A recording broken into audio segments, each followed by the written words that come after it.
આજે સમગ્ર વિશ્વ કપાસ દિવસ તરીકે ઉજવી રહ્યું છે। 7મી ઓક્ટોબર એટલે કપાસ દિવસ ઉજવાય છે।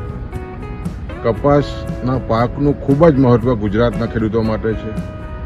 ભારત દેશની વાત કરીએ તો સમગ્ર વિશ્વમાં ભારત દેશ કપાસના ઉત્પાદનમાં પ્રથમ ક્રમે છે અને એમાં પણ ગુજરાત પ્રથમ ક્રમે છે।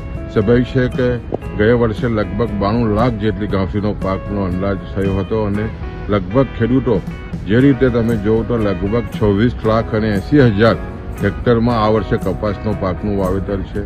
એટલે ગુજરાતમાં લગભગ ગુજરાતના ખેડૂતો 55,000 કરોડ રૂપિયાની આમદની આ કપાસના પાકથી મેળવે છે। ગુજરાતમાં જે ખેતીનો પાક થાય છે એનો 22% હિસ્સો આ કપાસની ખેતીનો છે।